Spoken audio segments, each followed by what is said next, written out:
Bismillahirrahmanirrahim. Assalamualaikum warahmatullahi wabarakatuh. Nama saya Muhammad Alif Putra Maha dan hari ini saya akan menjalankan tugas yang diberikan oleh dosen untuk menjalankan mana yaitu membuat ringkasan dari 7 artikel yang saya review.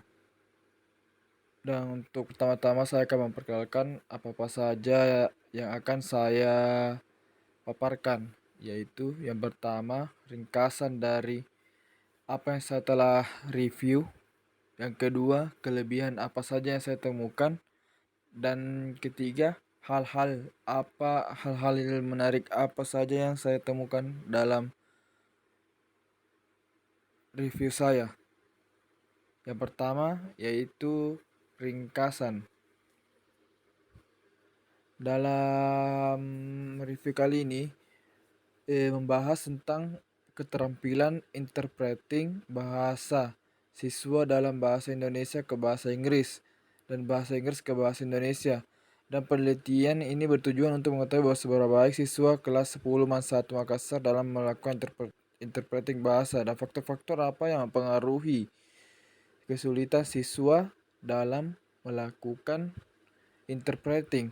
Dan selain itu, penulis juga memberikan rekomendasi untuk meningkatkan keterampilan interpreting siswa seperti memberikan lebih banyak latihan, bimbingan, dan motivasi dalam mengajar terjemahan. Selain itu, hal ini juga membahas tentang pentingnya kemampuan ekspresi lisan dan psikologi bagi seorang penerjemah lisan atau interpreter. Dalam artikel ini memberikan informasi dan pemahaman yang lebih baik tentang strategi dan teknik penerjemahan lisan dengan fokus pada bahasa Jepang.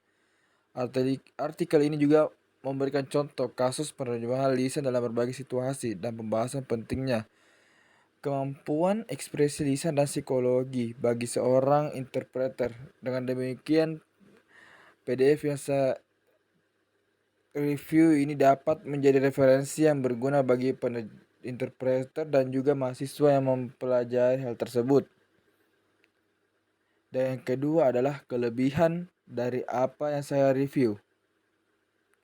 Beberapa kelebihan dalam review tersebut adalah yang pertama, hal ini dapat memberikan informasi yang berguna tentang keterampilan interpreting bahasa siswa dalam bahasa Indonesia ke bahasa Inggris dan bahasa Inggris ke bahasa Indonesia.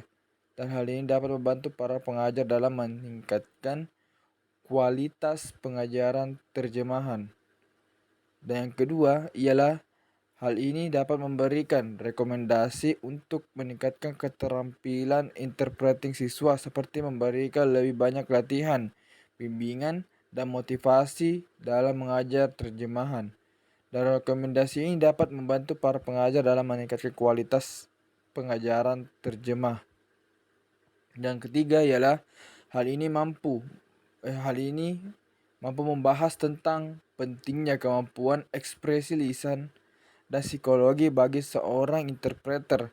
Artikel ini memberikan informasi dan pemahaman yang lebih baik tentang strategi dan teknik penerjemahan lisan dengan fokus pada bahasa Jepang.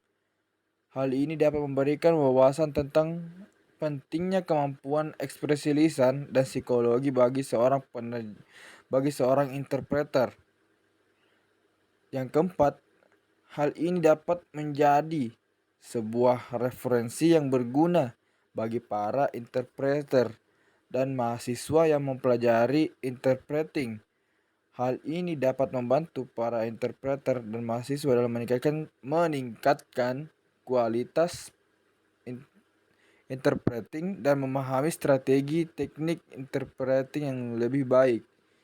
Yang kelima, hal ini juga memberikan contoh kasus penerjemahan lisan dalam berbagai situasi yang sehingga dapat memberikan suatu gambaran yang lebih jelas tentang penerjemahan lisan dalam kehidupan sehari-hari. Terus slide yang terakhir yaitu hal apa saja yang menarik dari topik yang saya review. Beberapa hal yang menarik dalam PDF ini ialah hal ini mampu membahas tentang keterampilan interpreting bahasa siswa dalam bahasa Indonesia, lalu ke bahasa Inggris dan Inggris ke bahasa Indonesia. Hal ini dapat memberikan wawasan tentang kesulitan yang dialami oleh siswa dan melakukan interpreting bahasa dan faktor-faktor yang mempengaruhi kesulitan siswa dalam melakukan interpreting. Yang kedua ialah mampu memberikan sebuah rekomendasi untuk meningkatkan keterampilan interpreting siswa, seperti memberikan lebih banyak latihan, bimbingan, dan motivasi dalam mengajar interpreting. Rekomendasi ini dapat membantu para pengajar dalam meningkatkan kualitas terjemahan. Dan yang ketiga ialah PDF ini juga mampu membahas tentang pentingnya kemampuan ekspresi lisan psikologis bagi seorang interpreter. Artikel ini mampu memberikan informasi dan pemahaman lebih baik tentang strategi dan teknik penerjemahan lisan dengan fokus pada bahasa-bahasa lain yang seperti bahasa Jepang, bahasa Inggris, dan bahasa lainnya.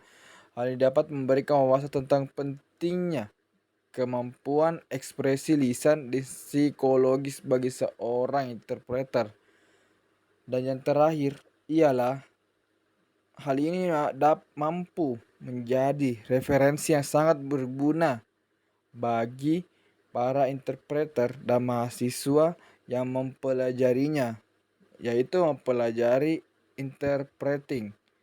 Hal ini dapat membantu para interpreter dan mahasiswa dalam meningkatkan kualitas penerjemahan dan memahami strategi dan teknik penerjemahan yang lebih baik.